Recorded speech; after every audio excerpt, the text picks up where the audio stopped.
안녕하십니까. 예, 안녕하세요. 자, 오늘 제가 여쭤볼 또 띠는요, 2025년 하반기 돼지띠 분들 운세인데요. 예. 좀 하반기에 뭐 신점으로 봤을 때 어떠한 변화가 좀 들어올지 한번 봐주시면 좋을 것 같습니다. 예, 제가 지금 목 상태가 좀 안 좋은데 좀 이해해 주시기 바랍니다. 예. 에어컨 냉방병이 좀 나갔고. 바쁘셨죠, 그리고? 그랬죠. 예. 2025년 을사년 하반기에 각 연령별 돼지띠의 운세예요. 네.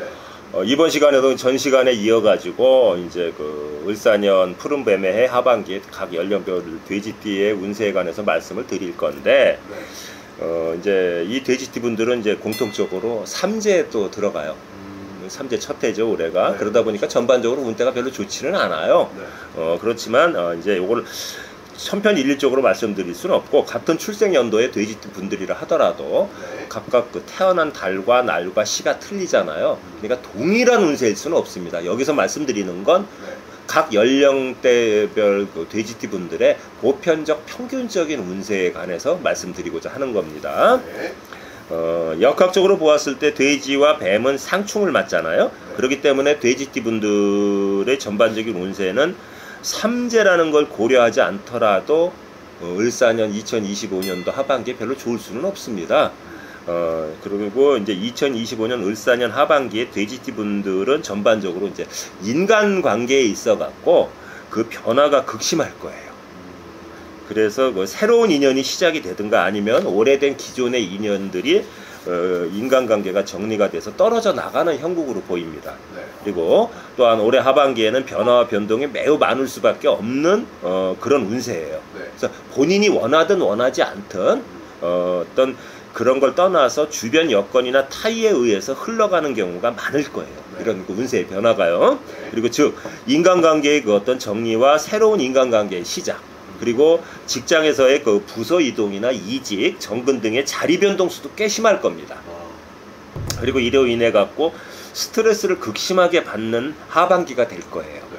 내가 원하든 원하지 않든 인간관계가 심하게 변하고 뭐 근무 여건이 변하다 보니까 스트레스 받겠죠.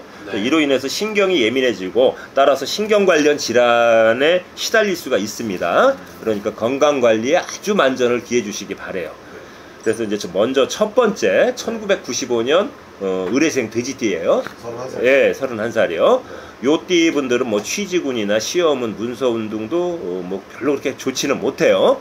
그리고 이제 오랜 연인과의 이별수도 보이고, 그리고 일찍 결혼을 하신 그 분 같은 경우는 상대방의 외도 등 귀책 사유로 인해 갖고 이혼하는 경우도 종종 발생을 할 거예요.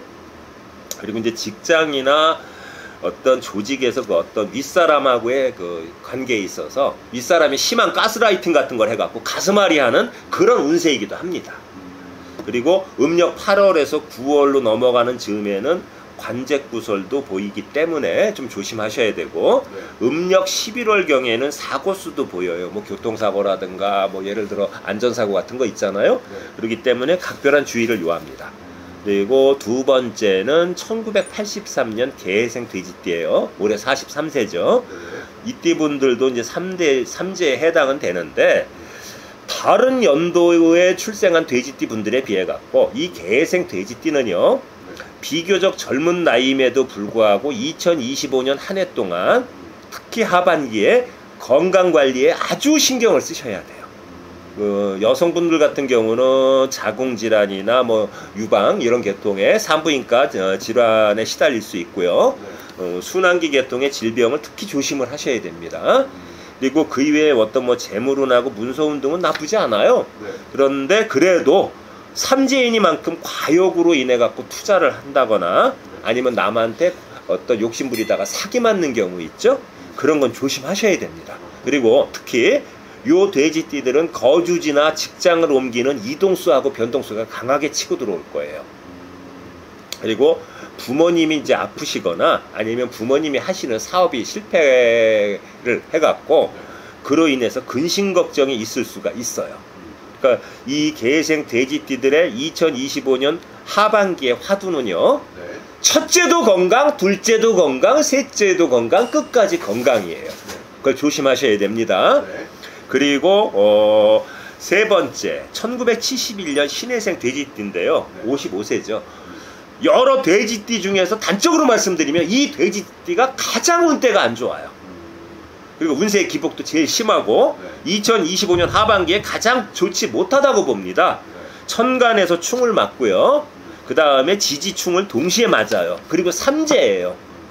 그렇기 때문에 이런 현상이 벌어지는데 특히 음력 7월하고 음력 10월에는 교통사고 등 각종 안전사고를 굉장히 조심하셔야 됩니다. 그리고 이때에는 또 한편으로 타인에게 사기를 당할 수도 있어요. 그래서 금전상의 손실을 입을 수가 있기 때문에 굉장히 조심하셔야 되고 관제수 구설수가 또한 강하게 치고 들어옵니다. 왜? 사기당하면 소송해야 되고 왔다 갔다 해야 되지 않습니까? 그렇죠? 그리고 배우자 이외의 이성 문제로 인한 망신수도 보여요. 그렇기 때문에 하반기 내내 타인과의 시비 관제수가 뒤따를 수가 있습니다. 그러니까 아주 좀 조심조심 하셔야 돼요. 그리고 다음은 네 번째 1959년 기해생 돼지띠예요. 67세죠. 이 기해생도 입삼재인 건 마찬가지인데 특히 하반기에 낙상이 뭔지 아시죠? 높은 곳에 떨어지는 거요. 그거하고 사고수가 강하게 치고 들어오기 때문에 좀 조심하셔야 되는데 특히 하반기 중에서도 음력 7월, 11월, 12월을 특히 조심을 하셔야 됩니다. 그리고 건강적으로는 심혈관 계통의 질병을 조심하셔야 되고요. 배우자 등 가족의 사망으로 인해 갖고 상복을 입는 수도 좀 많이 비치고 들어와요. 그리고 오래된 거래처가 있는 경우 그 거래처가 부도나 파산으로 인해 갖고 본인이 금전적으로 큰 손실을 입는 그런 것도 조심하셔야 됩니다. 그리고 요 돼지띠는요 가을쯤에는 홍기가 꽉 찼는데 결혼 안 해갖고 저 왼수덩어리 언제 시집가고 언제 장가가나 하는 자손이 있을 수가 있잖아요. 그런데 그렇게 속을 썩이던 자손이 혼인을 해갖고 그간에 내가 마음고생했던 게 해소되는 그런 좀 좋은 것도 보입니다. 그리고 또 한 가지 오랜 시간 질질 끌어오던 뭐 민사나 형사 소송이 있을 경우에 본인에게 유리하게 그 마무리 판결이 나는 그런 행운도 있습니다. 그리고 이제 다섯 번째 가장 고령이신 1947년 정해생 돼지띠인데요. 이분들도 전 시간에서 말씀드렸던 것처럼 아홉수하고 삼재가 겹치잖아요. 거기다 고령이시잖아요. 그래서 이분들은 굉장히 다른 돼지띠에 비해서 질병하고 건강관리에 신경을 쓰셔야 됩니다. 고령이시긴 하지만 가정불화로 인한 졸혼 내지 별거 이혼수도 보여요. 요즘은 나이 드신 분들도 아시죠? 그렇죠. 이혼들 많이 하잖아요. 그리고 또 한편으로는 배우자의 사망으로 인해 갖고 사별수도 보입니다. 그리고 지인이나 친구, 친척의 장례식에 다녀오신 후에 자칫 잘못하면 본인이 큰 병이 없었는데 시름시름 앓다가 돌아가실 수가 있어요. 그러니까 웬만하면 장례식장 안 가셨으면 합니다. 그리고 또 한 가지 자녀의 이혼 문제나 어떤 그 자녀의 사업 부도 내지는 경제적 공공으로 인해 갖고 본인이 가슴 아파하고 눈물을 흘리는 그런 운세도 보이기 때문에 좀 많이 조심하셨으면 하고요. 건강으로는 뇌졸중하고 혈관계통 그 질병으로 고생을 하실 수가 있어요. 특히 7월, 8월, 12월을 조심하셔야 됩니다. 2025년 푸른뱀의 을사년 하반기에 삼재와 겹치시는 모든 돼지띠 여러분이요 건강하시고 대박 나시기 바랍니다. 좋습니다. 감사합니다, 선생님.